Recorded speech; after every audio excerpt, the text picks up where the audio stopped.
Women's world cup के बाद ICC ने बोला है कि मैं जो ग्रुप्स हैं T20 वर्ल्ड कप के और जो तारीखें हैं किसका मैच कहां का खेला जाएगा, पूरा जो शेड्यूल है वो अनाउंस किया जाएगा।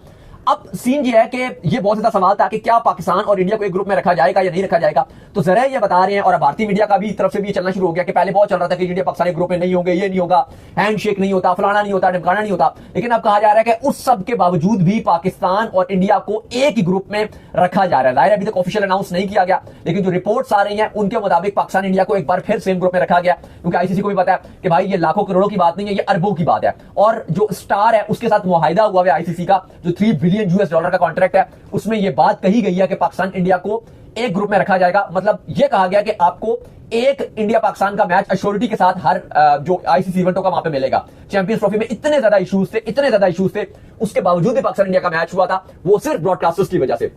तो अभी भी खबरें यही आ रही हैं कि पाकिस्तान और इंडिया को एक ही ग्रुप में रखा जाएगा, क्योंकि ब्रॉडकास्टर ने कह दिया कि जो आपने हमारे साथ मुआहिदा किया था, जो कॉन्ट्रैक्ट किया था, उसको फुलफिल कीजिए। और आईसीसी भी इस बात पर एग्रीड है। तो उम्मीद यही नजर आ रही है कि जब वुमेन्स वर्ल्ड कप के बाद आईसीसी शेड्यूल जारी करेगा तो उसमें दोनों को सेम ग्रुप में रखा जाएगा। कल हमने आपको बताया था कि जो श्रीलंका है वो ऑलरेडी अपना T20 वर्ल्ड कप के लिए तैयारियों में मरकूज है। उन्होंने अपने 3 वेन्यूज में काम शुरू कर दिया है। कोलंबो प्रेमदासा स्टेडियम में भी उन्होंने बोला है कि जैसे ही हमारे पास मैचेस खत्म होंगे, और अब उनके ऑलरेडी मैचेस खत्म भी हो गए हैं, तो उसके बाद एक बस मैच रह गया, तो उसके बाद जो है वहां पर भी स्टेडियम में जो काम है वो शुरू हो जाएगा। लंका प्रीमियर लीग उन्होंने ऑलरेडी अपनी कैंसिल कर दिया, पोस्टपोन कर दिया कि हम किसी और डेट्स पे रखेंगे, क्योंकि हम नहीं चाहते कि T20 वर्ल्ड कप की तैयारियों में जरा सी भी खलल आए।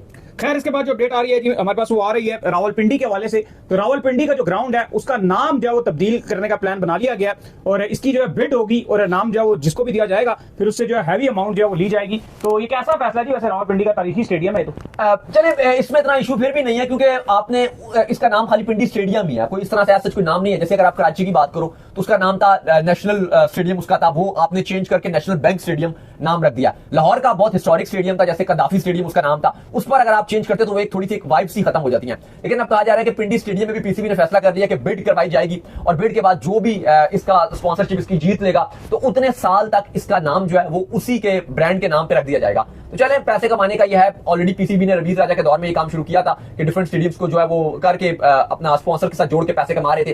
तो अब रावलपिंडी स्टेडियम में भी यही चीज करने का फैसला कर लिया। खैर, इसके बाद जो अपडेट आ रही है वो ये आ रही है कि आज इंडिया और ऑस्ट्रेलिया के दरमियान जब आखिरी ओडीआई खेला गया, जहां पे विराट कोहली और रोहित शर्मा का ऑस्ट्रेलियन सॉइल पर जो ये आखिरी ओडीआई था, दोनों ने बड़ा बेहतरीन किस्म का गेम पेश किया। रोहित शर्मा ने सेंचुरी मारी, विराट कोहली ने बड़े बेहतरीन रन किए। दुनिया भर में इसको जो वो देखा गया, विराट कोहली की वजह से स्पेशली देखा गया कि उनका ऑस्ट्रेलियन सॉइल पे आखिरी जो ओडीआई था, तो बड़ा ट्रिब्यूट पेश किया ऑस्ट्रेलिया ने दोनों को। देखिए बिल्कुल, क्योंकि अब इनका ये आखिरी ऑस्ट्रेलिया में मैच था सिडनी में, और अब अगर ये आगे खेलते नहीं 2027 के वर्ल्ड कप तक तो इंडिया को कोई ऑस्ट्रेलिया का दौरा नहीं था। तो क्रिकेट ऑस्ट्रेलिया चाहता था कि इन दोनों को एक अच्छा फेयरवेल दिया जाए।